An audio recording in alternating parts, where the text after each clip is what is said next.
Alors, je viens d'écouter, en passant comme ça, un court extrait de l'émission de Christine O'Krent à propos des démocraties qui seraient en crise et qui seraient mal placées en face d'autres régimes qui montrent une certaine efficacité économique et dans d'autres domaines et qui ne dépendraient pas de la démocratie. Moi, en ce qui me concerne, je dois reconnaître que la croyance en la démocratie fait problème. Et elle relève d'une véritable croyance. On va demander aux gens de voter sur un texte dont on ne sait pas très bien d'où il sort. On va dire, on ne sait pas très bien comment il a été élaboré. On ne sait pas très bien pourquoi il a donné telle et telle durée au mandat. On ne sait pas très bien pourquoi on devrait avoir l'élection maintenant et pas plus tard, si ce n'est parce que ça a été décidé comme ça. Et on ne sait pas très bien comment les gens doivent voter, c'est-à-dire est-ce que c'est une démocratie directe ou indirecte, etc. Et tout ça est assez cafouilleux.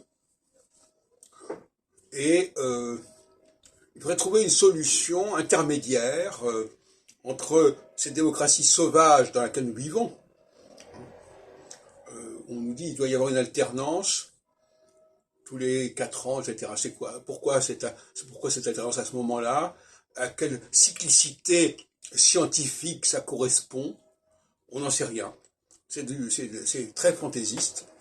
Et puis ça varie d'un pays à l'autre, d'un calendrier électoral à un autre. C'est un peu n'importe quoi. Et tout ça pour nous dire que finalement, ce sort de tirage au sort, en tout cas cette façon très, très aléatoire de fonctionner, c'est la moins pire des choses, comme dirait Churchill. Alors d'un autre côté, il y a d'autres formes de démocratie plus ou moins fictives par certains côtés, mais qui ne sont pas moins conscientes des sondages d'opinion, des variations, etc. Et d'ailleurs, actuellement, on a pu remarquer à quel point les sondages d'opinion pesaient sur les élections, à telle enseigne qu'on se demandait à quoi il servirait de faire des élections. Puisqu'on pouvait prendre la température des gens en disant, voilà, ils ont gagné un point, un demi-point, etc. Donc, voyez-vous, donc les sondages d'opinion, qui pouvaient sembler être un soutien de la démocratie, pourraient se substituer, pourraient remplacer les élections. Pourquoi pas? Parce que la science politique, quel est son rôle à la science politique? C'est de comprendre justement les cyclicités qui se produisent dans l'opinion, dans la société. Et par conséquent, à partir du moment où on les comprend, avec une certaine exactitude, pourquoi faudrait-il interroger les gens? Et pourquoi faudrait-il leur demander de voter? Leur demander de voter, c'est une forme d'impuissance, en fin de compte.